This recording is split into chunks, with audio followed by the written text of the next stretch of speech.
सभी मित्रों को नमस्कार। मंजुल भगत जी पर एकाग्र की इस नई कड़ी में आप सभी का हार्दिक स्वागत है। मित्रों, आज हमारे साथ उनके पुत्र शरत भगत जी उपस्थित हैं। मैं आप सभी मित्रों की ओर से उनका हार्दिक स्वागत करता हूं। नमस्कार। नमस्ते, नमस्कार, नमस्कार, यह नमस्कार। यह बेहद खुशी की बात है कि मंजुल भगत जी की जुड़वा संतानों में एक शरत भगत जी आज हमारे साथ हैं। आप में से कईयों को इस बात की जानकारी होगी कि मंजुल भगत जी की जुड़वा संतानें हैं, जिनमें एक शरत भगत और दूसरी उनकी बेटी पूनम भगत जी हैं। तो पूनम भगत जी भी एक कड़ी में हमारे साथ जुड़ेंगे। फिलहाल हम शरत जी को सुनेंगे और किस तरह एक पुत्र अपनी मां को याद करता है, इसको जानेंगे। जब एक ऐसी शख्सियत जो रचनाकार है, जो सर्जक है, ऐसे में उसका परिवार किस तरह का होता है और खास तौर से यह जो पुत्र और मां का रिश्ता है, इसका अपना एक इसकी अपनी जो विशेष जगह है, उन सब पर बात होगी। आज मंजुल भगत जी पर बात करने के बहाने शरत जी अपने बिल्कुल प्रारंभिक दिनों में भी जाएंगे और वहां से याद करेंगे अपने बचपन को, कैशोर्य को, युवावस्था को, और एक एक कर हमसे अपनी वे यादें साझा करेंगे जो उनके लिए महत्वपूर्ण हैं और जो हम सभी के लिए महत्वपूर्ण हैं, जो उन सभी लोगों के लिए खास हैं, जो किसी न किसी रूप में मंजुल भगत जी को याद करते हैं, उनके लिखे को पढ़ते हैं। जी शरत जी, तो मैं नमस्कार, आपसे अनुरोध करता हूं कि आप अपनी बात रखें। नमस्कार। नमस्कार। मेरी आवाज़ ठीक आ रही है ना सब दर्शकों जी जी, को? आ रही है, बिल्कुल ठीक आ रही है। तो सबसे पहले तो ये बड़ी सौभाग्य की बात है कि आपने मुझे आमंत्रित करा। और खैर मेरी मेरी मम्मी तो बहुत बड़ी साहित्यकार हैं और रह भी चुकी हैं, मगर साहित्य जो है उसका कभी अंत नहीं होता, उसका कभी नाश नहीं होता। तो वो अभी भी जीवित हैं अपने साहित्य के माध्यम से, और इस पे मुझे बहुत बड़ा गर्व है। तो बीच-बीच में आप चेक करते रहिए कि आवाज़ ठीक आ रही है। आ रही है, कोई दिक्कत होगी मैं खुद बोलूंगा। चलो बहुत अच्छा। तो आप शुरू कीजिए, कोई अगर प्रश्न हो तो आप बताइए। नमस्कार शेखर त्रिपाठी जी, नमस्कार। पहला प्रश्न तो यही है कि हाँ, आप अपने बचपन के दिनों में जब लौटते हैं, उन्हें याद करते हैं, तो किस तरह की प्रारंभिक स्मृतियां हैं आपकी मंजुल भगत जी के साथ, अपनी माँ के साथ? जो एक चीज़ मुझे हमेशा याद आती है वो कैसे खिलखिला के हँसती थी, और वो बहुत ही मुझे पसंद था उनका हँसना।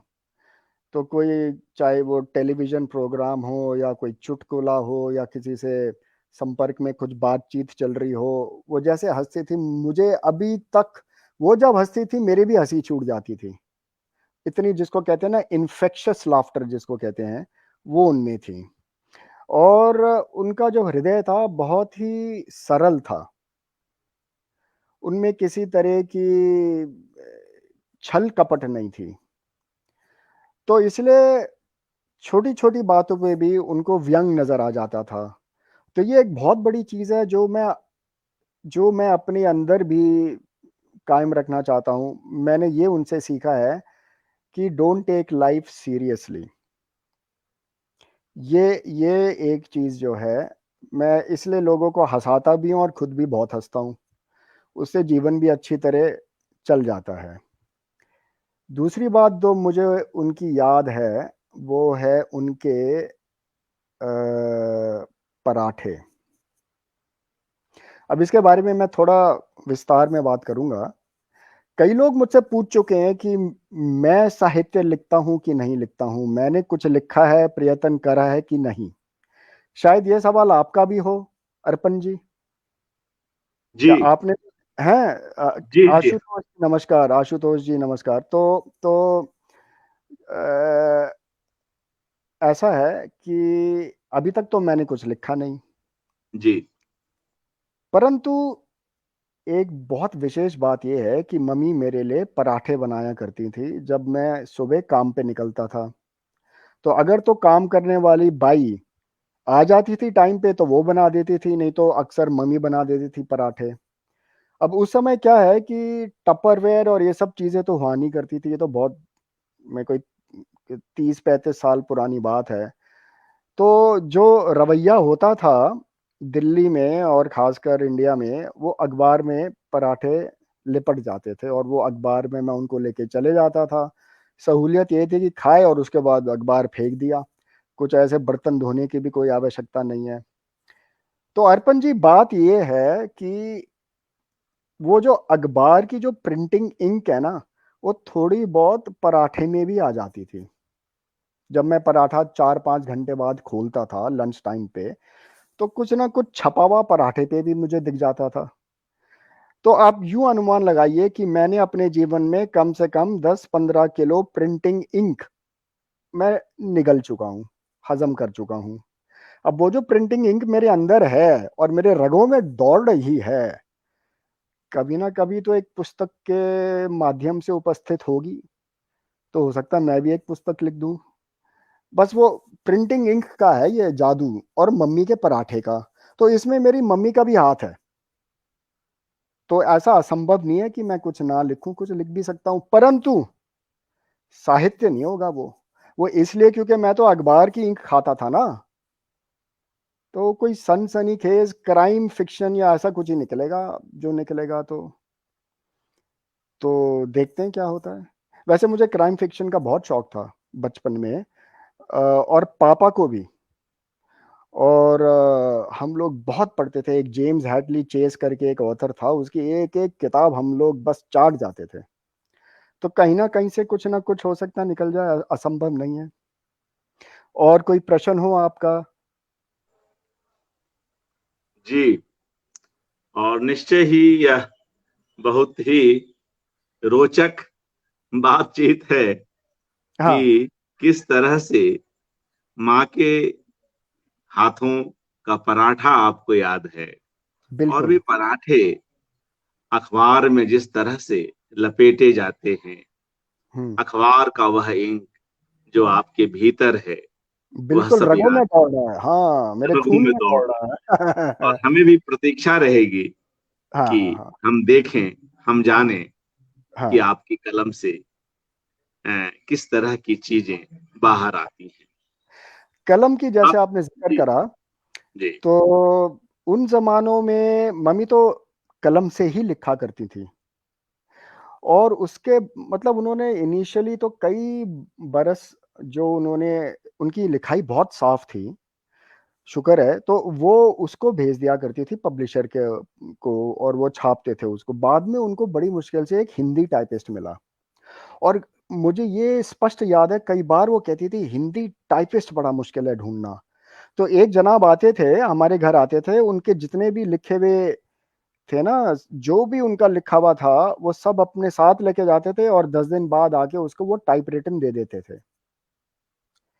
तो ये आपने कलम की बात करी ना, तो ये वास्तविकता में ही कलम से उन्होंने अपना सारा का सारा लेख लिखा है।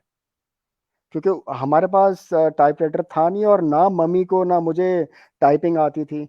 अब अब क्या बात है कि मैं जब कलम से लिखने लगता हूं ना, मेरे हाथ दर्द करने लगते हैं। आदत छूट चुकी है, अब तो बस वो कीबोर्ड पे टाइप करो या फोन पे टाइप करो, सब कुछ जमाना ही बदल गया है। तो ये बात हुई कलम की और मम्मी की लेखन की। और वो जब भी लिखती थी, उनका एक जैसा एक मेडिटेशन था उनके लिए। वो मेडिटेशन इसलिए था क्योंकि बाकी कुछ भी हो रहा हो, वो सब निकल जाता था उनके फोकस में से। उनका कंप्लीट फोकस वो क्या लिख रही हैं उसके ऊपर हुआ करता था। बाहर बाहर क्या आवाजें आ रही हैं, कि टेलीफोन बज रहा है, लैंडलाइन बजता है, या कोई टेलीविजन देख रहा है, या कोई आपस में बात कर रहा हो, नथिंग। वो सब जो है ना, जैसे फेड हो जाता था। उनका पूरा का पूरा जो उनकी जो दृष्टि थी, उनका जो फोकस था, वो क्या लिख रही है उसमें था। इतनी ज्यादा वो उस कैरेक्टर के अंदर चली जाती थी कि वही कैरेक्टर वो बन जाती थी। तो ये एक एक एक योग में कहते हैं कि अगर आप अपने मन को फोकस कर सकते हैं, अगर आप ये क्षमता अपने अंदर ले आए, तो आप कुछ भी कर सकते हैं। तो मैंने ये मेरी जो एक नींव जो डली कि जीवन में कैसे आगे बढ़ना है, मम्मी की फोकस देख के मैंने, चाहे कितना भी डिस्ट्रैक्शन हो आगे पीछे, उनका ये फोकस बहुत अच्छा था। अगर हमारा मन फोकस कर सकता है तो हम कुछ भी कर सकते हैं। ठीक है जी, आगे अगर आप कुछ। जी, आगे जब हम उनके स्वभाव की बात कर रहे हैं और वे स्वभाव किस तरह आपके भीतर भी उतरते गए, अलग अलग पेशे में रहते हुए भी, अलग अलग जीवन कर्म करते हुए भी, तो कुछ और ऐसी चीजें बतलाएं जो उनके स्वभाव से आपके भीतर उतरी, जो आपको लगता हो। जी। मम्मी बहुत ज्यादा मिलनसार थी। मतलब कि चाहे बच्चा हो या बूढ़ा, उनमें ये क्षमता थी कि वो उसका मन जैसे है ना, राइट वर्ड मैं ढूंढ रहा हूँ, बस वो अपना जादू उनके ऊपर कर देती थी। इतना ज्यादा उनका अपीलिंग कैरेक्टर था। क्योंकि जहाँ हम रहते थे, वहाँ पड़ोस में कोई मॉरिशस से स्टूडेंट्स आए हुए थे, जो दिल्ली यूनिवर्सिटी में पढ़ रहे थे। मॉरिशस से आए थे वो दिल्ली में पढ़ने के लिए। और उनको जब मालूम पड़ा मम्मी के बारे में कि वो लेखक हैं, तो वो उनके ऊपर अपना एक रिसर्च करने लगे हैं, एमए के लिए। तो तो वो हमारे घर अक्सर आया करते थे। और उम्र में कितने छोटे थे वो, क्योंकि वो तो स्टूडेंट्स थे, मगर जिस तरह से मम्मी के साथ उनका उठना बैठना होता था, हंसना, मम्मी भी हंसती, उनके साथ बोलती, बिल्कुल ऐसा लगता था कि कोई आयु में कोई वो नहीं है, कोई एक दीवार नहीं है। तो मम्मी हर एक से बड़े हंस के मिलती थी। ये मैंने उनसे एक और चीज, उनका कॉन्फिडेंस, उनका जो सेल्फ कॉन्फिडेंस है, वो मैंने देखा और मैंने सीखा, और मुझे बहुत वर्ष लगे उस तरह का कॉन्फिडेंस अपने अंदर लाने में। और मम्मी के साथ मैं कई बार जाता भी था, जैसे कोई साहित्य कार्यक्रम हो, वो मुझे साथ लेके जाती थी। और वहां मंच पे बैठे हुए स्पॉन्टेनियस बोलती थी मम्मी, कोई प्रश्न हो कुछ हो, बट परफेक्ट कॉन्फिडेंस। और वो परफेक्ट कॉन्फिडेंस का जो जड़ थी, जो रूट था, वो था कि उनको अपने एक एक पुस्तक, एक एक लेख उनका उन्होंने अपना लिया था। वो एक हो गई थी अपने एक एक कैरेक्टर के साथ। तो उस वजह से वो बड़े विस्तार में उसके बारे में डिस्कस कर सकती थी। तो उनका जो सेल्फ कॉन्फिडेंस था, वो मेरे लिए एक एक बहुत ज़रूरी चीज़ जो मैंने उनसे सीखी। ये सब चीज़ें स्कूल कॉलेज में नहीं सिखाया जाता है। तो मैं जो अपने जीवन में कर सका, वो उसी सेल्फ कॉन्फिडेंस के वजह से कर सका। तो I am very thankful to her. हाँ जी, जी। आगे और। हाँ हाँ जी। हाँ। हम्म। और जब आप क्रमशः बड़े हो रहे हैं, कॉलेज के दिनों में पहुंच रहे हैं, तो किस तरह की बातें किया करती थी बतौर माँ? आपको किस तरह की राय दिया करती थी? जी। एक एक चीज जो मुझे बहुत ही मैंने अपनाई है, और जो चीज मुझे मुझे बहुत ही अच्छी लगी मम्मी के बारे में, उन्होंने बोला, अगर अगर दो मित्र या दो परिवार के सदस्य आपस में बहस करें, इसका ये मतलब नहीं हुआ कि वो एक दूसरे को पसंद नहीं करते हैं, क्योंकि 2 मिनट बाद फिर से दोस्ती हो जाती है। तो बेसिकली उन्होंने मुझे ये बोला कि इफ पीपल आर्ग्यू और fight among themselves, do not take it to heart, because the next moment they will be hugging each other. तो ये उनका हृदय बहुत सरल था उनका हृदय, और सरल होने के कारण बहुत she had a very big heart, very big heart. सो ये जो चीज़ है ये मुझे अभी तक याद है, और मैं अपने मित्र को भी यही बताता हूँ कि भाई आपस में झगड़ा वगड़ा करो, थोड़ी बहसबाजी करो, don't take it to heart, अगले दिन तुम लोग गले मिलोगे। तो ये मैं बच्चों को भी, मेरे बच्चे नहीं मगर क्या नाम, जब जो यंग पीपल जो मेरे सानिध्य में आते हैं उनको भी मैं यही बोलता हूँ, एंड वो बहुत प्रभावित होते हैं इस बात से। सो ये चीज़ मुझे याद है। कॉलेज के दिनों में मेरे को बहुत ज़्यादा ट्रैवल करना पड़ता था, क्योंकि हम लोग रहते थे east of Kailash, south Delhi में, और मेरा कॉलेज था हंसराज कॉलेज दिल्ली यूनिवर्सिटी में। तो मतलब 1.5-2 घंटे का वो रास्ता था, 2-3 बसें बदल के जाना पड़ता था, मगर मज़ा आता था, क्योंकि एक तो यंग एज थी, मज़ा आता था, बहुत मज़ा आता था। फिर कॉलेज के बाद मैं फिर वो नौकरी करने लगा, और मेरा जो पैशन था वो था स्विमिंग में। तो एक भी दिन एक भी दिन नहीं गुजरता था जब मैं स्विमिंग करने जाता था। और उसके बाद जैसे मैं और कुछ वर्षों के बाद, स्विमिंग के बाद मैं जिम जाता था, तो मैं कम से कम, ये मेरा कार्यक्रम हुआ करता था, 1 घंटा स्विमिंग, 1 घंटा जिम। और मम्मी बहुत प्रभावित थी, मुझे वो एक दिन उन्होंने बोला तुम अपना जिम खोल लो।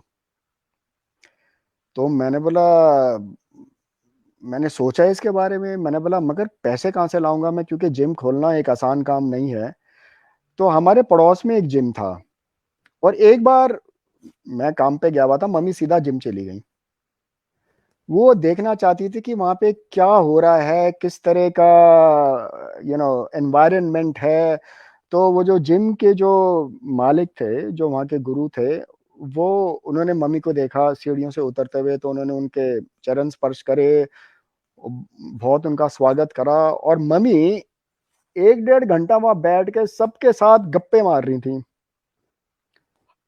एंड बाद में उन्होंने मुझे बोला कि आपकी मम्मी आई थी जिम। तो मैंने बोला अरे वाह। तो ये उनका स्वभाव था कि कोई भी हो उसके साथ वो आराम से मिल सकती थी। और ये चीज मैंने अब जाके अपने अपने व्यक्तित्व में, अपने स्वभाव में उतारी है, कि चाहे कोई भी हो, कैसा भी हो, चाहे वो किसी और देश का हो, किसी और जाति का हो, किसी और रिलीजन का हो, उसके साथ कैसे उठना बैठना है और मिलना है। तो ये, क्योंकि मैं तो फिर मैंने भारत छोड़ के मैं विलायत आ गया। तो विलायत में मैं ऐसी जगह, कई जगह I am the only Indian, और कोई भारतीय है नहीं। मगर इसमें मुझे एक कृष्ण भगवान का एक वाक्य याद आता है, जो वो कहते हैं, वासुदेव कुटुंबकम, we are one family of God. तो मुझे कभी भी ऐसा नहीं लगा कि मैं परदेश में हूँ। मुझे कभी भी ऐसा नहीं लगा कि भाई ये तो वेस्टर्नर है, ये तो ईस्ट यूरोपियन है, ये तो वहाँ फलाना ढिमकाना। और यहाँ के जो लोग हैं, जो वेस्टर्नर्स हैं, जो गोरे लोग हैं, वो मुझसे पूछते हैं आके कि कैसे तुम सबके साथ मिल लेते हो इतने आसानी से। तो मैं स्माइल करता हूँ, उनको ये नहीं मैं बताता, ये मैंने मम्मी से सीखा है। ये सेल्फ कॉन्फिडेंस और ये सबके साथ उठना बैठना, ये मैंने उनसे सीखा है, और ये मुझे बहुत इसके फायदे हुए हैं, बहुत फायदे हुए हैं। वासुदेव कुटुंबकम, वन फैमिली ऑफ गॉड। ठीक है जी। हाँ हाँ, और जी कुछ? जी। और जब आप यह बात कह रहे थे हंसराज कॉलेज की, हाँ तो मुझे भी वह कॉलेज याद हो आया, हाँ, क्योंकि मैंने भी ग्रेजुएशन उसी कॉलेज हंसराज। से किया है, हंसराज अच्छा, कॉलेज से ही। Very good. हाँ तो हाँ अच्छा हाँ लगा कि हाँ हाँ इस हाँ बहाने इसकी चर्चा हुई, इस कॉलेज की। यह हाँ। वह कॉलेज है जो अभी अपनी जयंती भी मना रहा है। अच्छा और अच्छा, कौन सा जयंती है ये? मुझे एक बार देखना पड़ेगा, अगर मैं गलत ना हूं तो 50th अ, होगी या? सब एक बार देखना पड़ेगा, कोई नहीं, हीरक हाँ है या क्या है, एक हाँ बार हाँ देखना पड़ेगा, लेकिन है एक माइलस्टोन हंसराज कॉलेज के इतिहास में, उसकी अपनी अब तक की यात्रा, उस कॉलेज की, उस कॉलेज से तमाम लोग जुड़े हुए हैं। शाहरुख खान, विनोद दुआ, अरे स्वयं, अच्छा, अमिताभ हाँ, अमिताभ बच्चन भी, हाँ। अमिताभ बच्चन केएमसी से रहे, किरोड़ीमल कॉलेज से रहे। अच्छा, वो किरोरी, जी, मुझे किसी ने बोला था कि वो हंसराज में भी थे। अच्छा अच्छा। नहीं, शाहरुख खान और विनोद दुआ और कृष्ण बलदेव वैद, जो अंग्रेजी के एक बड़े प्राध्यापक और हिंदी के बड़े लेखक रहे, कृष्ण बलदेव वैद हम लोगों से पहले, मेरे आने से पहले वे वहां पढ़ाते रहे अंग्रेजी। ऐसे और कई तमाम लोग, तनेजा जी और तमाम लोग जुड़े हुए रहे उस कॉलेज से। ये जो एक शाहरुख अपने, खान जी शाहरुख खान मुझे बंगाली मार्केट में कई बार मिल चुके हैं, क्योंकि मेरे नाना जी का घर हुआ करता था बंगाली मार्केट में। तो वहाँ पे मेरे मामा मामी रहते थे, जो एक तरह से मेरे सेकंड पेरेंट्स थे। तो मामा और मामी के घर में हफ्ते में कम से कम 3 या 4 बार जाता था, और फिर शाम को रात को घर आ जाता था। कई बार मैं वहीं रह जाता था हफ्ते 10 दिन, क्योंकि बहुत लाड़ बहुत प्यार करती थी मामी। मामी एक तरह से एक सेकंड मदर थी मेरी, रीटा मामी जी जो थी, एक तरह से मेरी एक सेकंड मदर थी। और वो उसी तरह से, जितना मामी जी ने मुझे डांटा है फटकारा है, मेरी ओन मदर ने नहीं करा है। और उनके डांटने में मुझे बड़ा, बहुत प्रेम से डांटती थी। उदाहरण के तौर पे वो कहती थी, खाना खाया? हाँ हाँ खाया। लगाऊंगी एक, क्या मतलब खाना खाया? बना रही हूं मैं, बना रही हूँ, बैठ जा। तो वो जो लाड़ था ना, वो मैं कभी नहीं भूल सकता। तो मैं बंगाली मार्केट में, शाहरुख खान, एक पान की दुकान थी, वहाँ पान खाने आता था। उसका नाम नहीं मुझे याद आ रहा। तो उसको मैंने देखा, पतला सा था बिल्कुल। उस वक़्त उसको वो जाना पहचाना नहीं था। तो उसने मुझे बोला कि मैं ना मीडिया में आना चाहता हूँ, मैं फ़िल्मों में, टीवी में आना चाहता हूँ। और मेरे ख़्याल वो टीवी में कुछ बना रहा था। उसने टीवी में कुछ उसकी सबसे पहला उसका काम था। और उसको देख के मैंने बोला, Shahrukh, one day you will become a superstar. उसको मैंने ऐसे बोला, और वो हकीकत में बना। वो उसको कहते हैं, he is the richest, one of the richest movie stars in the world. ये उसकी मेहनत है। पान खाने आता था। तो उस वक़्त तो ख़ैर लड़के ने बहुत बहुत कमाल करा है, उसने कमाल करा है। और एक हम लोग में हुआ, एक हम लोग टीवी सीरियल हुआ करता था, उसका एक पता नहीं उसका नाम नहीं, मेरे पतला सा एक लड़का था, वो भी वहाँ पान खाने आता था। तो मेरी मुलाकात होती थी, हम लोग खाना खाने के बाद मीठा पान खाने जाते थे वहाँ पे। तो वहाँ मुलाकात हो जाती थी वो पान की दुकान पे। तो आपने जो शाहरुख खान का ज़िक्र करा, तो ये मेरे को समझ में आया। और मम्मी और मामी जी का बड़ा प्रेम था, क्योंकि मम्मी जो थी वो एल्डेस्ट थी फैमिली में। तो जो एल्डेस्ट डॉटर होती है, वो एक तरह से एक सरोगेट मदर बन जाती है। वो एक तरह से एक छोटी माँ बन जाती है। तो वो एक तरह से वो अपनी बहनों के लिए, अपने भाई के लिए, वो एक छोटी माँ के रूप में थी। और अभी तक वो, मतलब जब तक वो जीवित थी, उनको वो दीदी दीदी ही बोलते थे। उनको बहुत सम्मान देते थे। तो बहुत अच्छा लगा, बहुत अच्छा लगता था। तो हाँ, बट मामी जी का जो हाथ का खाना है, वो मैं कभी नहीं भूल सकता। Never never. और जब मैं विलायत आया, तो उनको मैं फ़ोन करता था, क्योंकि मुझे खाना बनाना आता नहीं था। तो मुझे वो फ़ोन पे बताती थी, तो मैंने कई बार दाल जला दी, कई बार। वो होता है ना, मुझे बोलती थी कोई बात नहीं बेटा, 3 बार जलाएगा, 4 बार जलाएगा। अब मैं बहुत अच्छा कुक हूँ। I am a very very good cook. और ये मामी जी का जो है, माय सेकंड मदर, उनका मेरे ऊपर प्रभाव है। तो मैं दोनों से बहुत कुछ सीखा हूँ, मामी जी से भी और मम्मी से भी, जिससे मेरे जीवन में एक रूपांतरण आया। एक I was able to enhance my life. और मुझे कुकिंग का बेहद शौक है, बहुत शौक है। तो मैं दिन का 2 वक्त खाना एकदम फ्रेश बनाता हूँ। तो अगर आप कभी आए तो मैं आपके लिए ताज़ा खाना बना के परोसूंगा। मेरी जो रोटियां हैं गोल नहीं होंगी, बस ये आप थोड़ा नोट कर लीजिए। मगर जैसे मम्मी कहती थी ना, अंदर तो जाना ही है, चाहे गोल हो चाहे त्रिकोण हो, रोटी तो जाना ही अंदर। तो ये बात है। हाँ, ये बात मुझे बड़ी हंसी आती थी उनकी, कि भाई जैसे भी है अंदर तो जाना ही है, घुल मिल के सब एक ही हो जाना है। तो ये आगे कोई आपका कोई प्रश्न हो? मैं जरा एक घूंट पानी पी लूं, यहाँ बहुत ज्यादा गर्मी है। जी। और जब हमारे साथ पूनम भगत जी तो अभी जुड़ेंगी, मगर जब हाँ हमारे साथ कल्पना जैन जी जुड़ी हुई थी, उन्होंने भी यह बात बहुत ही शिद्दत के साथ कही कि जब मंजुल भगत घर की बड़ी संतान होने के कारण लोगों का ध्यान रखती थी, बड़ों बुजुर्गों का, बच्चों का, वह भी उस ध्यान रखने में भी जो अपनत्व का भाव था, या किसी पर क्रोध न करने का भाव था। कोई कीमती चीज अगर किसी की गुम हो जाए तो दुखी तो होती ही होंगी, मगर उसके बावजूद कहीं ना कहीं उसको वो पचा लेती थी। और बच्चे पर अनावश्यक तो खैर नहीं कहेंगे, मगर इस कारण से भी, कोई कीमती चीज किसी की गुम हो गई, कोई आभूषण गुम हो गया, तो बच्चे पर क्रोध न करने का यह जो उनका अपना अंदाज था, वह भी बेहद खास था। और जब कल्पना जैन जी इस पर बात कर रही थी, तो इसे याद करते हुए वे भावुक भी हुई। इस पर कुछ कहें, कोई ऐसी बात आपको याद आ रही हो कि मेरे आपने को कोई बिल्कुल ऐसी याद, बड़ी हाँ। गलती की हो, मगर मंजुल जी आपको डांट ना पाई हो या डांट ना सकी? हाँ हाँ, तो एक्चुअली मैंने कल्पना का अभी देखा नहीं है।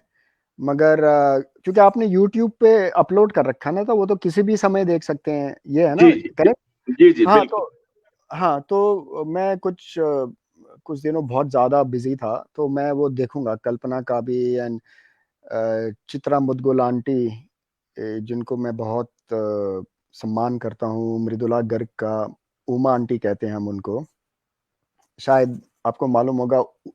उमा उनका घर का नाम था, मृदुला गर्ग जी का। और मम्मी का नाम रानी था।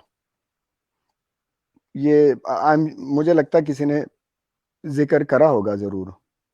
तो मम्मी का घर का नाम रानी था, क्योंकि उनके नाना नानी जी उनको रानी के नाम से बोलते थे।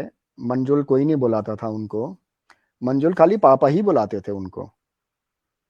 एंड पापा की जो फैमिली थी, तो बाकी सब रानी दीदी के नाम से, वो बिल्कुल पूरा जो नाना जी के साइड का जो पूरा खानदान था, वो वहां पे जो यंग लोग थे, उनके कजन्स और ये सब सब रानी दीदी के नाम से उनको उनको पुकारती थी।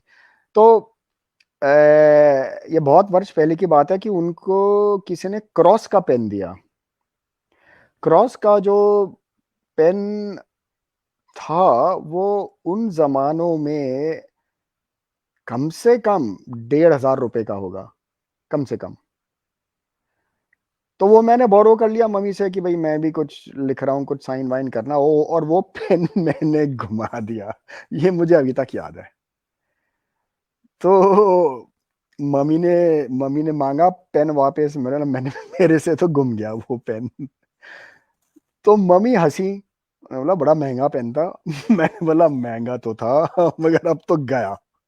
वो जैसे कहते हैं ना, अब तो गई भैंस पानी में, अब तो चिड़िया चुग गई खेत। वो पेन पता नहीं मैंने कहाँ गिरा दिया, मेरे जेब से कहाँ गिरा, बट मम्मी ने डांटा नहीं मुझे। और ये बात मुझे अभी तक याद है, बिकॉज शी वॉज, वो जो कलम था क्रॉस का, वो किसी ने लंदन से उनके लिए लेके आए थे। वो उनको बहुत ही बड़ा प्यारा था उनको वो पेन। और उनके लाडले ने, दैट इज मी, लाडले ने घुमा दिया उसको, मगर मम्मी ने डांटा नहीं। और कोई माँ होती तो 2-3 चपत तो लगाई देती। चपत जो एक वर्ड है ना, हमारे फैमिली में बहुत फेमस है, क्योंकि वो यूपी, नाना नानी जी यूपी से थे, मेरठ साइड से, तो वहां पे चपत का उपयोग होता था। कभी चपत लगा देंगे तेरे को। हालांकि मम्मी ने मुझे कभी मारा नहीं, नेवर। मुझे एक भी मेमोरी नहीं है कि मम्मी ने कभी मेरे ऊपर हाथ उठाया हो, नेवर। हाँ, टोक जरूर देती थी, मगर वो जो टोकती थी मैं उसको बाद में जाके सोचता था। और उस वक्त तो खैर मैं थोड़ा, जैसे कहते हैं ना, आर्ग्यू कर लेता था जब वो टोकती थी, मगर बाद में मैं उसके बारे में सोचता था। और इस तरह से उन्होंने कई जगह जो मुझे टोका या कुछ एक नया दृष्टिकोण दिया, वो अभी तक मैं उपयोग करता हूँ अपनी जीवन में। तो काफी काम आया है मेरे। हाँ जी, आगे आगे कुछ अगर आप। जी, हम्म। जब यह टोकने की बात हुई है और हाँ। उससे सबक लेते हुए आप आगे भी अपने जीवन में उस पर अमल कर रहे हैं, तो ऐसी कुछ घटनाओं को भी हमारे साथ साझा कीजिए जहां पर आपको डांट पिलाई गई। मारपीट तो आपके साथ नहीं हुई, हाँ, और कभी नहीं। यह एक बड़ी बात है।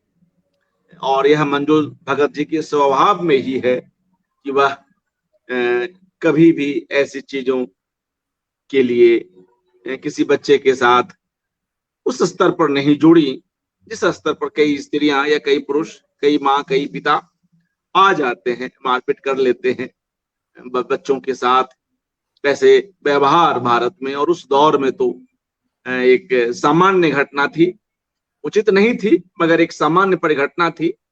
तो खैर, मंजुल भगत अपवाद रही, मगर वो जो टोकने वाली बात है उस पर कुछ कहें कि किन बातों पर वे खास तौर से आपको हिदायत देती थी या आपको संकेत करती थी कि शरत, यह तुम गलत कर रहे हो। उनका उनका जो एक चीज वो था कि भाई सक्सेसफुल बनो, तो उसके ऊपर वो टोक देती थी। अगर मैंने नौकरी छोड़ दी और मैं 1-2 महीने घर बैठा हूँ, उसके ऊपर वो टोकती थी। मगर मेरे में ये थी कि मैं नई नौकरी बहुत जल्दी पकड़ लेता था। मैं कभी आज तक किसी जॉब इंटरव्यू में फेल नहीं हुआ, नेवर। तो मैं अगर जॉब छोड़ भी देता था, तो महीने भर में दूसरी पकड़ लेता था, या 15 दिन में दूसरी पकड़ लेता था मैं जॉब। तो उस वक्त वो मेरे को बोलती थी कि कुछ काम करो। तो मैं जो मेरी जितनी भी तनख्वाह थी, वो मैं मम्मी को देता था। जब तक मम्मी जीवित रही, मेरी जितनी भी आमदनी थी, एक एक पैसा मैं मम्मी को दे देता था। फिर मम्मी उसमें से मुझे कुछ दे दे देती थी कि भाई तुम ले लो। तो मैंने अपने ऊपर कुछ खास खर्चा नहीं करा। मेरा जो मेन खर्चा आता था वो था मेरा एक मेरे पास मोटरसाइकिल थी, वो बार बार खराब हो जाती थी, उसके ऊपर बड़े पैसे लग जाते थे ठीक करने में। फिर उसको बेच के मैंने वेस्पा ली। वो 3 साल तक बिल्कुल भी नहीं खराब हुआ। तो हाँ, मगर मेरे में ये थी कि ये भी एक कंपलसरी नहीं था, बट मेरे अंदर से ये था कि मैं अपनी पूरी तनख्वाह मम्मी को देता था, कंप्लीट। और उसके बाद जो उनको देना था वो मुझे देती थी। तो हाँ, हाँ। तो हाँ, और आप पता नहीं, एक बात आई मेरे जहन में, फिर वो मैं भूल भूल रहा हूँ। आप बात बात करिए, मेरे को याद आ जाएगा कुछ। आपने अभी पहले क्या पूछा था, टोकने के बारे में ना, हिदायत जी देने के जी बारे में। जी। हाँ, हाँ। तो हाँ, हाँ, मम्मी जो थी वो, एक चीज मैं बोलूंगा कि फॉर सम टाइम उनको ऐसे लगा कि मैं सक्सेसफुल नहीं हूं। बट उसके बाद उन्होंने जब देखा कि काफ़ी लोग मुझसे राय लेने आते हैं, तो तब उन्होंने बोला भाई ये लड़का तो बहुत ही कुछ कर रहा है, and she became very proud of me. So मैं ये बोलूँगा कि अब तो खैर पापा भी गुजर गए, मम्मी भी गुजर गई, बट बोथ ऑफ देम अपनी मृत्यु से पहले they both said we are very proud of you. तो और मम्मी जो है वो बहुत प्रोत्साहित करती थी मुझे कि भाई जो भी काम करो करो, जज नहीं करती थी कि भाई तुम क्या काम कर रहे हो, मगर काम करो, व्यवसाय करो। तो मैं वो करता था। तो ये मुझे बड़ी अच्छी बात लगी उन्होंने उनमें, कि वो प्रोत्साहित बहुत करती थी। अब मैं शाहरुख खान तो बना नहीं, मगर मैं बनना भी नहीं चाहता था। तो हाँ जी, और कुछ। जब आप भारत से विलायत की ओर लौटे तो वह कब की बात है? ये तो बहुत अरसा हो गया, भारत से और जब विलायत की ओर आप गए, लौटे नहीं, गए, गए तो कब की बात है ये? ये तो बहुत साल हो गए, रफली 20 साल हो गए। तो ऐसा है कि मम्मी का तो देहांत हो चुका था, उनकी मृत्यु हो चुकी थी। एक चीज जो मैं इस बारे में एकदम स्पष्ट हूं कि अगर मम्मी जीवित होती मैं कभी भी विलायत नहीं जाता, नेवर। मैं उनको छोड़ के कभी नहीं जाता। एंड उनकी मृत्यु भी जो हुई है वो मेरे आर्म्स में हुई है। तो मैं उनको कभी भी छोड़ के नहीं जाता। अगर मुझे जब प्रस्ताव आया कि भाई तुम यहाँ लंदन में आओ काम करो, उस वक्त वो गुजर चुकी थी। और पापा जो थे वो तो बहुत ही खुश थे कि भाई लड़का जा रहा है विलायत, लंदन जा रहा है। उन्होंने तो जिमखाना क्लब में खूब बड़ी पार्टी कर दी कि मेरा लड़का लंदन जा रहा है। तो क्योंकि वो खुद एमए इंग्लिश थे, तो वो ही वॉज वेरी प्राउड कि भाई ये जा रहा है। बस तो फिर मैं गया और सब कुछ एक कृपा थी, सब कुछ हो गया यहाँ पे। तो मैं यहीं रहता हूँ। सो हाँ, बट 100% मैं एकदम स्पष्ट हूँ कि अगर मम्मी जीवित होती और मेरे को ये न्योता आता कि लंदन आओ, मैं इनकार कर देता, मैं कभी नहीं जाता। या हो सकता है 2 हफ्ते के लिए जाके फिर मैं लौट के वापस आ जाता। मगर पापा इंडिपेंडेंट थे, और मतलब 3-4 नौकर उनके साथ रहते थे, उनकी देखभाल बहुत अच्छी तरह से चलती थी। तो मैंने बोला चलो ठीक है, मैं चले जाता हूँ। मगर मुझे अंदर से एक स्पंद कहते हैं उसको, स्पंदन, अंदर से एक इंस्टिंक्ट था कि मैं अब लौट के नहीं आऊंगा मैं। तो ये जो स्पंदन है मेरे अंदर, ये मैं इसके ऊपर काफी अ, मैं मैं इसको एक I don't push it aside, I listen to it. हाँ हाँ। सो मम्मी अब जहाँ भी हैं, आई एम श्योर कि एक बहुत अच्छे रूप में हैं, उनको बहुत अच्छा बर्थ मिला हुआ है। क्योंकि उन्होंने काफ़ी योगदान दिया अपने मंजुल भगत की जो उनकी जो रूप था उसमें, उन्होंने बहुत योगदान दिया। अ, एक तरह से इमेंसिपेशन ऑफ वुमेन जिसको कहते हैं ना, कि महिलाओं को ऊपर उठाना, she believe very very strongly in that, very strongly in that. और उनकी एक पुस्तक अनारो, जो कई लोगों ने पढ़ी है, अनारो एक एक हाउस सर्वेंट, जो मेड सर्वेंट है, जो लोगों के घरों में जा जा के अब उनका काम करती है, part time maid servant.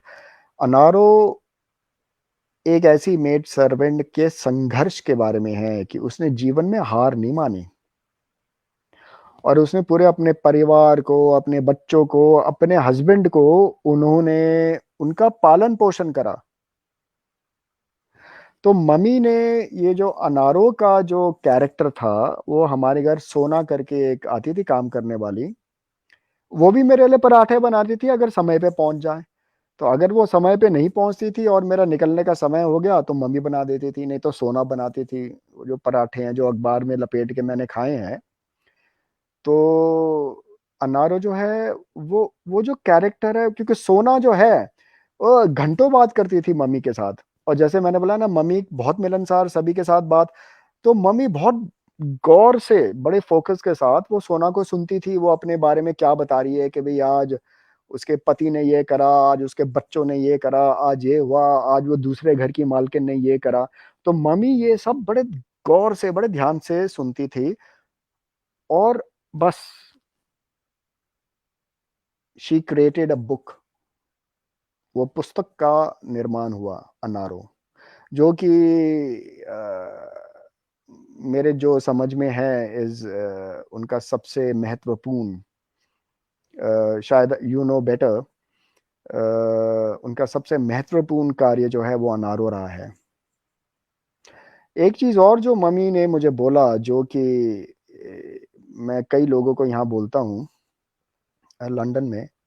Mummy मुझे कहती थी कि बेटे, ये जो ये जो आर्ट होता है वो हमारे सोल के लिए, हमारे आत्मा के तृप्ति के लिए होता है, उससे पैसे नहीं आते। And this is very true. Mummy ने कभी, जैसे कहते हैं ना, पैसे नहीं कमाए ज्यादा अपनी पुस्तकों से, अपने कार्य से। तो मैंने भी एक बार उनको बोला कि मम्मी मैं क्या जर्नलिज्म करूं, मैं क्या ये करूं, मैं क्या किताबें लिखूं। तो उन्होंने बोला लिख, मगर वो तेरे आत्मा की तृप्ति के लिए होगा। It will be to fulfil your soul, it is not for money. you will not be able to earn money. I've not been able to earn money. और मैं, अर्पण जी, मैं ये कहता हूं कि अगर आज की तारीख में अगर मम्मी लिखती तो मल्टी मिलियनेयर बन जाती, आज की तारीख में। तो उस वक्त दूसरी बात ये भी थी कि भाई उनको कितने रॉयल्टी मिल रही है, इसका भी कोई हिसाब नहीं नहीं था। देयर वाज नो रिकॉर्ड कि उनको क्या मिल रहा है, क्या नहीं मिल रहा है। सम्मान उनको मिलता था, तो वही, जब भी मैं अपनी पूरी तनख्वाह, मेरी कंप्लीट सैलरी उनको दे देता था। सो ये बात है। सो इसलिए मैं खुद आर्ट में गया नहीं, या मैं साहित्य में गया नहीं। मैंने बोला भाई दो चार पैसे ही कमा लूं। तो ये है। उसके बाद फिर वो पैसे कमाने का जो एक वो होता है ना, वो भी पैशन, वो भी जुनून मेरे अंदर कम हो गया। क्योंकि जो सबसे बड़ी जो वेल्थ है, जो सबसे बड़ी कमाई है, वो है शांति, और अपने आप को अध्यात्म के साथ जोड़ना। तो मैं ये समझता हूँ कि हम जीवन में जो भी करते हैं वो इट डज नॉट आइडेंटिफाई अस। तो अगर मम्मी एक लेखक रह चुकी हैं, एक माँ रह चुकी हैं, वो इससे भी बढ़कर कुछ और हैं। तो मैं अभी देखता हूँ ये, और मुझे, मतलब मुझे लगता है कि कुछ ये ठीक नहीं है। आजकल लोग बहुत ज्यादा वो देते हैं कि भाई तुम कितना पैसा कमा रहे हो, कौन से कपड़े पहन रहे हो, कौन सी गाड़ी में घूम रहे हो, क्या कहाँ रह रहे हो। इसके ऊपर लोगों का बहुत ज्यादा एक नजरिया हो गया है, दृष्टि उनकी वहीं जाती है। जबकि हम लोग इन सबसे बढ़कर कुछ और भी हैं। तो ये जब मैं देखता हूँ, मुझे मैं अभी बीच में दिल्ली आया था, तो वहां पे सबसे पहला प्रश्न हुआ करता था क्या नाम है, तो मैं अपना नाम बताता था, शरत। तो अक्सर वो शरत का शरद बोल देते, द लगा देते थे। मगर मम्मी ने शरत रखा, क्योंकि वो शरत चंद्र से बहुत प्रभावित थी। तो इसलिए उन्होंने मेरा नाम शरत रखा, शरत चंद्र के ऊपर। क्योंकि मैंने उनसे पूछा भी, तो उन्होंने बोला नहीं नहीं, शरत चंद्र। और दूसरी बात ये है, क्योंकि हम जुड़वा थे, मगर ये राज की बात है, वो जुड़वा तो हैं, मगर मैं 15 साल छोटा लगता हूँ पूनम से। ठीक है, ये उसको मत बताना, भड़क जाएगी। तो शरत पूर्णिमा के ऊपर उन्होंने मेरा नाम शरत और मेरे बहन का नाम पूनम रखा। तो Sharad Purnima, because we were twins. Sharad Purnima का जो चांद होता है, चंद्र होता है, उसके ऊपर। तो जब मैं बहुत छोटा था तो लोग मेरा नाम पूछते थे क्या है, तो मैं कहता था शरद पूनम, क्योंकि मम्मी पापा के मुख पे यही होता था, शरद पूनम शरद पूनम शरद पूनम, ऐसे बोलते थे ना वो। तो होता है बचपन में माँ बाप जो हैं वो दोनों बच्चों का नाम इकट्ठा ही ले लेते हैं जब जिक्र कर रहे होते हैं। तो इसलिए मैंने कई सालों तक, जब मैं छोटा था, मैं सोचता था मेरा नाम शरद पूनम है, और मम्मी बहुत हंसती थी इस बारे में। और जब मैं बड़ा हुआ और मुझे इस बारे में कोई भी मेमोरी नहीं थी, मम्मी मुझे बताती थी भाई तुम अपना नाम शरद पूनम बोलते थे। तो पूनम मेरी जुड़वा बहन का नाम है जो मेरे से 15 साल बड़ी है। ठीक है जी। तो आगे। हाँ जी। हाँ। हम्म, बहुत ही रोचक बातचीत हो रही है। और जी, हम्म, यह अच्छा लगा कि आपने उनकी एक बेहद महत्वपूर्ण कृति अनारों की चर्चा की। और हम्म, अनारो जिस शख्सियत, जिस व्यक्ति को लेकर केंद्रित है, उसकी भी चर्चा की। कुछ और ऐसी बातें करें उनकी कृतियों को लेकर, उनकी कहानियों को लेकर, जिनके चरित्र को आप जानते हो, या आप भाई बहन में से कोई स्वयं आ गए हो उन रचनाओं में।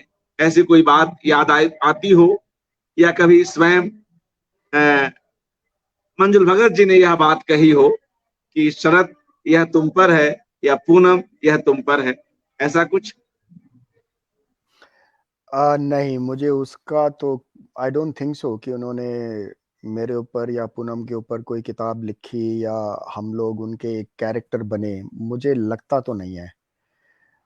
मगर इसके बारे में आप उमा आंटी, मृदुला गर्ग जो हैं वो ज़्यादा जानती होंगी, क्योंकि उमा आंटी और मम्मी बहुत ज़्यादा क्लोज थी, बहुत ज़्यादा।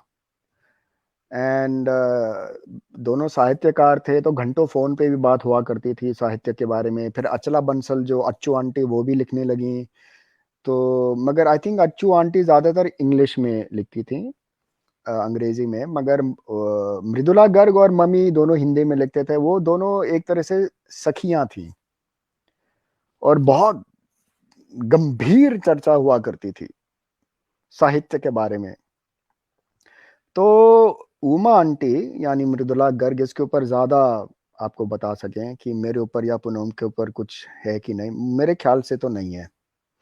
मगर मुझे ये याद है कि लिखने से पहले वो उन्होंने एक दो रेडियो शो करे आकाशवाणी के लिए, और उसमें एक शो उन्होंने जो करा उसका नाम था आकाशवाणी, मतलब रेडियो के ऊपर छोटे छोटे वो लिखती थी, स्किट लिखती थी, और वो बोलती भी थी रेडियो पे। तो जो सबसे पहला उनका जो जो मुझे याद आता है वो एक लेडीज क्लब के नाम से था, जहाँ पे 4-5 महिला लेडीज क्लब में बैठे हुए हैं, और वो एक बड़े विस्तार में एक वो चर्चा कर रहे हैं कि वो कि महिलाओं को बहादुर होना चाहिए। और तभी एक चूहा आ जाता है टेबल के नीचे, तो जो चारों महिला हैं वो कूद के कुर्सी पे खड़ी हो जाती हैं। तो मम्मी ने मुझे जब बताया, और ये रेडियो पे उन्होंने ये टॉक दी अपनी अपनी कहानी पे, तो बहुत हंसी, मम्मी बहुत हंसी। बट उनकी एक नींव डल गई थी, क्योंकि आगे जाके उनके कई जो कैरेक्टर्स थे वो लेडीज के ऊपर थे। एंड मैं ये कहूँगा कि किस तरह से महिला जो एक मध्यम वर्ग की महिला हो या गरीब महिला हो, वो कैसे सरवाइव करती है, उसमें कैसे हिम्मत है समाज से लड़ने के लिए, अपने घर परिवार को संभालने के लिए। तो ये चीजें वो लेडीज क्लब में मम्मी बहुत हंसी कि भाई मेरी कहानी में तो वो चूहे से डर गए। मगर हाँ, मम्मी फिर बहुत, हाँ उन्होंने बहुत लिखा। और मेरे ख्याल उनकी सबसे पहले किताब गुलमोहर के गुच्छे थी। तो वो भी काफी, आई थिंक वो प्रसिद्ध रही।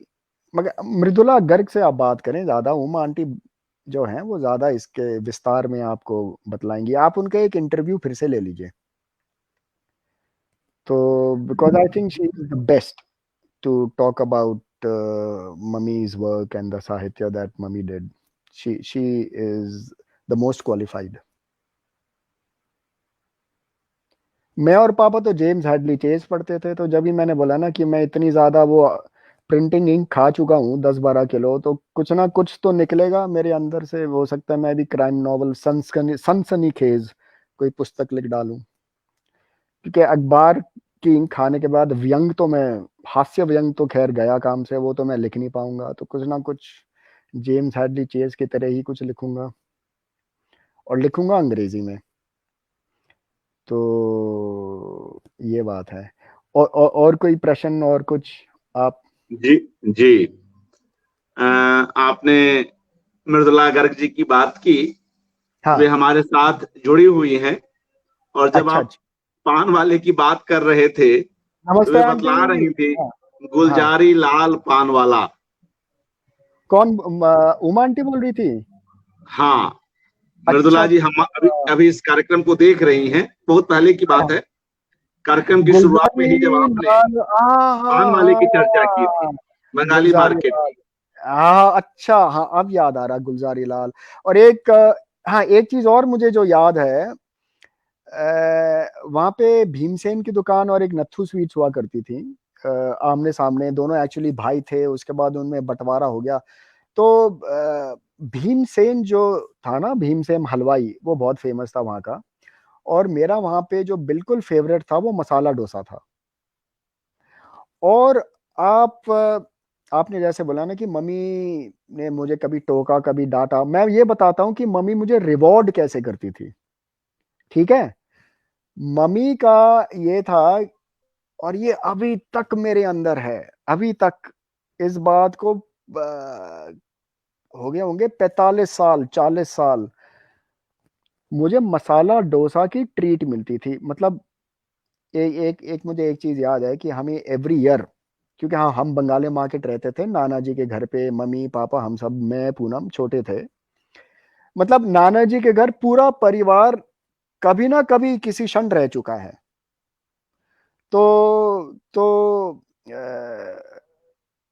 हमको एवरी ईयर ये टाइफॉइड एंड कॉलरा का इंजेक्शन कंपलसरी था। ये नाना जी ने शुरू करा था, और बड़ा दर्द करता था वो, बहुत ही भयानक तरह का इंजेक्शन था। तो मुझे रिवॉर्ड करने के लिए कि भाई अगर मैं ये इंजेक्शन लगवा लूं, मुझे नथु स्वीट मसाला डोसा मुझे ले जाया करते थे, वहां खिलाए करते थे। और दूसरी वहां पे एक राज पुस्तक, राज बुक डिपो था बंगाली मार्केट में, वहां मुझे कॉमिक बुक दिला देते थे। तो ये दोनों चीजें अभी तक है मेरे अंदर। मुझे कॉमिक बुक्स का बहुत शौक है, और मसाला डोसा का बहुत शौक है। तो मैं मसाला डोसा घर में बनाता हूँ। मैंने आपको जिक्र करा ना, I am a very good cook, मैंने रीटा मामी से खाना बनाना सीखा। तो मसाला डोसा मेरा अभी भी फेवरेट है। अभी मैंने कल इडली बनाई। तो मुझे साउथ इंडियन फूड बहुत बहुत पसंद, बहुत पसंद है। मगर भीमसेन का जो डोसा है, वो अभी तक मैं उसको जिंदगी भर भूल नहीं सकता। तो ये मम्मी का रिवॉर्ड हुआ करता था। और राजीव मामा के साथ भी मैं कई बार जाता था डोसा खाने, बड़ा मजा आता था।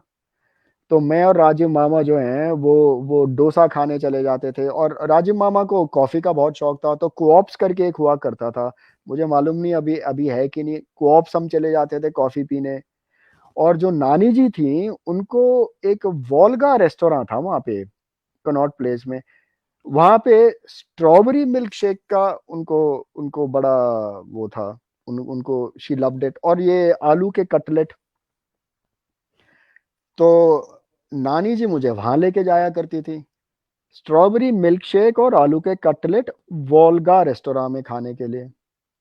अब मुझे मालूम नहीं अभी ये सब है कि नहीं है। भीमसेन तो है मेरे ख्याल से, बाकी तो मुझे मालूम नहीं। मैं जब आया था दिल्ली कुछ वर्ष पहले, तो मेरी एक मित्र ने रात को 12 बजे मुझे अपनी गाड़ी में घुमाया, इंडिया गेट ले गया मुझे आइसक्रीम खाने, जो कि एक प्रथा है।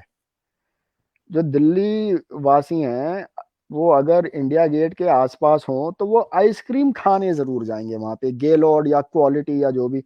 तो वो मुझे आइसक्रीम खाने ले गया वहां पे, और रात को 12-1 बज रहे थे। मैंने उसको बोला यार मुझे तो एक काम कर, तू मुझे बंगाली मार्केट घुमा दे। तो मुझे कहता ठीक है घुमा देता हूँ। तो उसने मुझे बंगाली मार्केट की पूरे, हमने 4-5 चक्कर काटे, और इतना मुझे पहचान में नहीं आया। और हमारा जो नाना जी का जो घर था कितना रूपांतरित हो गया है, अपार्टमेंट्स बन गए हैं। पूरा का पूरा जो बंगाली मार्केट है वो बंगाली मार्केट ही नहीं रहा, एक्सेप्ट कि भीमसेन एंड नथु। मगर इंडिया गेट की जो वो आइसक्रीम की जो रेडी है ना, वो मेरे ख्याल कभी नहीं जाएगी। That will be for ever. तो और कोई आप मुझे बताते जाएं तो मैं भी कुछ याद करता रहूं। जी। और आवाज आ रही है, इसमें लिखा है। आप, जी एक मिनट, जी आवाज आ रही होगी। हाँ हाँ, आ रहा, सब आ रही है, आ सब आ रही रही है। होगी।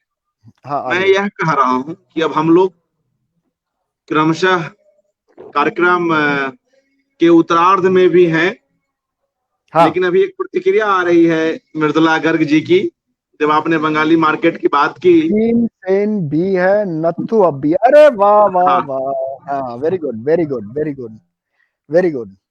मैं बहुत ही खुश हूं कि ये दोनों अभी भी हैं। These are the landmarks of Delhi. And मेरा तो पूरा बचपन गुजरा, भीम नत्थु तो बाद में खुला। और वो भीमसेन का जो वो लड़का था ना, वो तो मेरे साथ पढ़ता भी था स्कूल में। बाद में तो वो गल्ले में बैठने लगा, स्कूल खत्म करने के बाद वहां पे गल्ले पे बैठ के गिनता था वो नोट वोट भरपूर। तो हाँ, हाँ, ये मेरे हिसाब से भीमसेन का जो खाना है जो भी है, वो मेरे जबान पे इतना चढ़ा हुआ है कि आप मुझे बढ़िया से बढ़िया कीमती से कीमती रेस्टोरेंट ले जाओ लंदन में, मगर भीमसेन का मुकाबला नहीं कर सकता वो, क्योंकि वो बचपन से। तो मुझे वो बंगाली मार्केट की बहुत याद आती है, क्योंकि मैं बहुत समय वहां बिताया मामा जी मामी जी के साथ। और मेरे यार दोस्त पूरा बंगाली मार्केट मुझे जानता था। तो एक तरह से वो मेरा एक दूसरा घर था। बड़ी यादें हैं, बहुत याद आती हैं मुझे बंगाली मार्केट की। तो ये है, क्योंकि फिर हम तो पुरानी दिल्ली शिफ्ट कर गए थे। वहाँ हमने मकान खरीद लिया था। तो मम्मी अपने अंतिम सांस तक वहीं ही थी, वहीं पे थी। और हाँ हाँ, तो उनकी मृत्यु भी मेरे बाहों में हुई है। हाँ हाँ, और कुछ आप पूछें। मैं यह कह रहा हूं कि जब यह बात हो रही है, थोड़ी दुखद बात है, हम्म। मगर वह यथार्थ है, कड़वा यथार्थ है कि मंजुल भगत काफी कम उम्र में हम हाँ लोगों से विदा हुई, हाँ और अंतिम पलों में आपके साथ भी रही। तो उन बिल्कुल अंतिम समय में, मृत्यु से कुछ माह पूर्व और बाद में, उस समय भी किस तरह की बातचीत होती रही, क्या वे कहती रही अपनी बीमारी को लेकर, अपने स्वास्थ्य को लेकर, उन कुछ उनके जीवन के उन अंतिम दिनों को कुछ याद करें। जी। मैं कोशिश वो करता हूँ कि याद ना रखूं, क्योंकि वो जी। बहुत ज्यादा एक तरह का ऐसा है कि आप मानो या ना मानो, मुझे एक दिन पहले कुछ एक स्पंदन आ गया था कि वो अब जाएंगी, कि वो कल जाने वाली हैं। एंड क्या हुआ कि अगले दिन मैं काम पे नहीं गया। और मम्मी मुझसे पूछते कहीं, अरे तुम काम पे नहीं जा रहे, काम पे नहीं जा रहे। तो मैं उनको कैसे समझाऊं कि मुझे ये स्पंदन आया है कि आज जो है ना उनका उनकी मृत्यु है। तो मैं उनको बस यही बोलता गया, नहीं नहीं, आज आज मेरा मन नहीं है। और मैं टीवी देख देख रहा था लिविंग रूम में, पापा ने आवाज दी, शरद जल्दी आओ। तो मैं गया उधर। मम्मी के कमरे में, बेडरूम में वो लेटी हुई थी, और पापा ने बोला हमको जल्दी हॉस्पिटल लेके जाना है, उनको हार्ट अटैक हुआ है। उस क्षण मैं समझ गया था कि अब वो जा रही हैं, ये उनका जो है ना अंतिम समय है, और ये निश्चित है। तो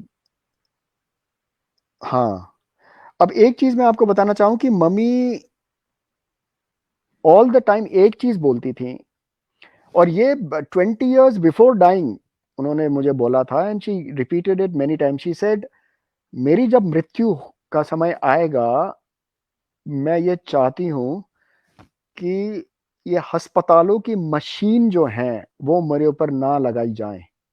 आई do not want to die on a ventilator or a respirator or in the ICU. I want to go naturally.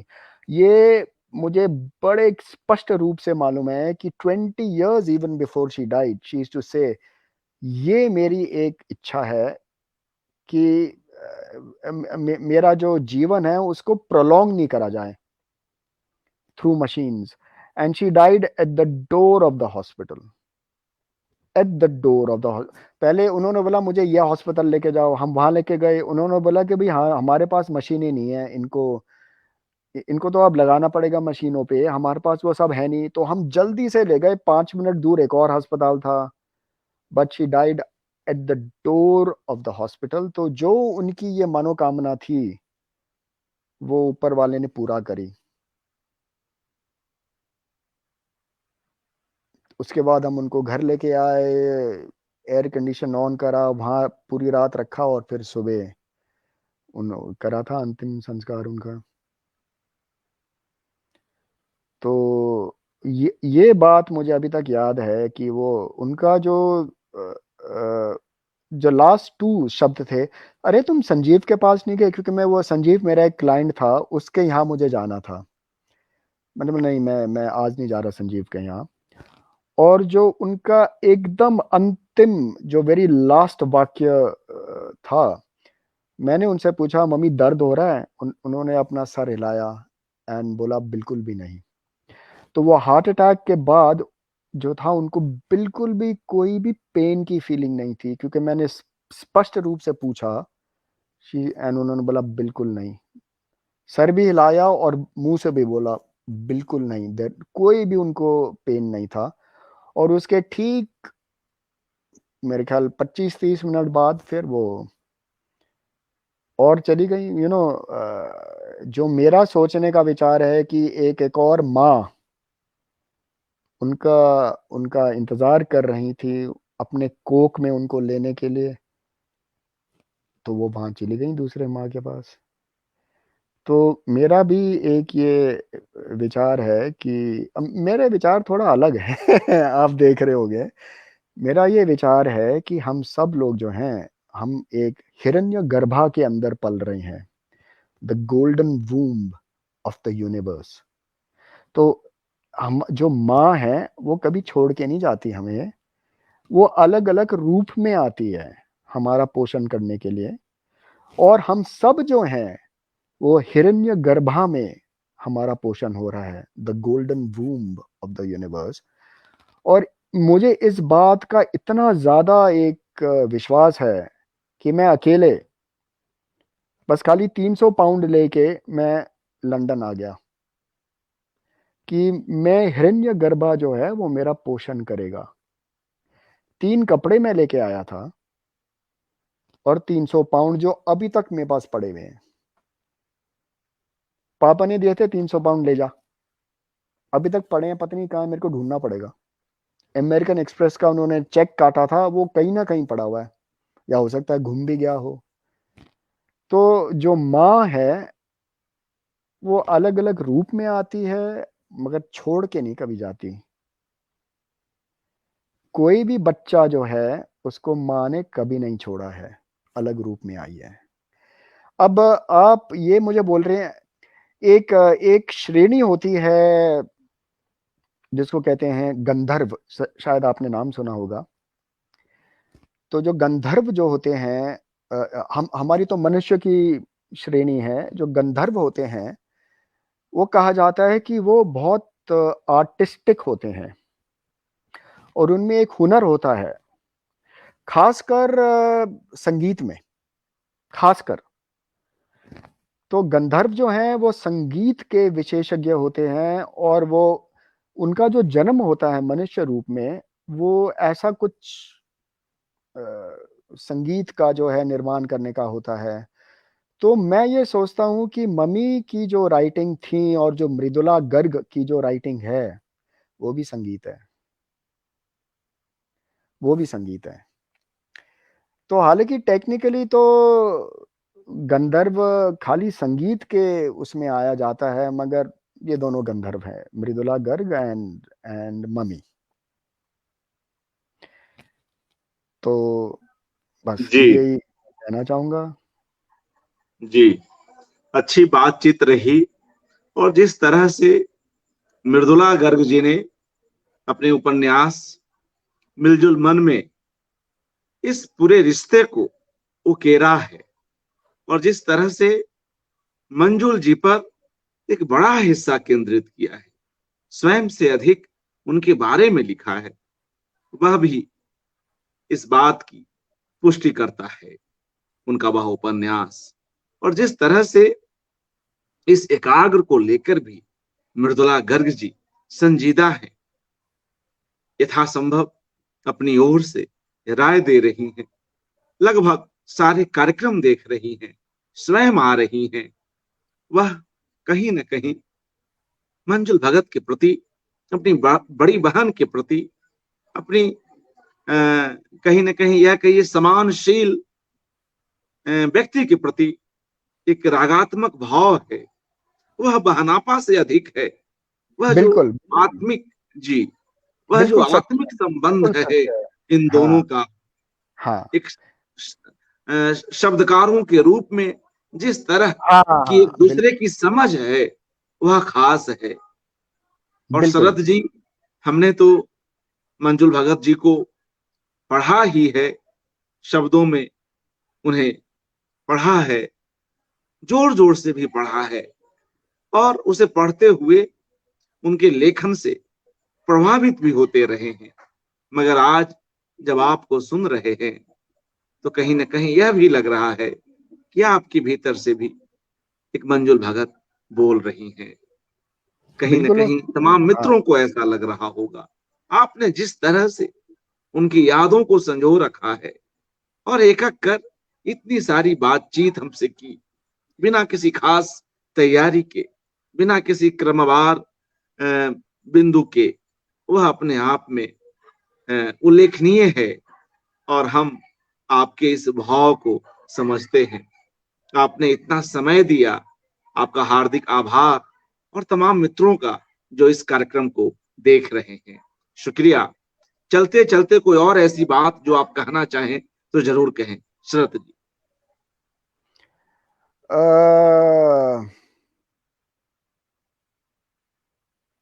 हंसते रहो,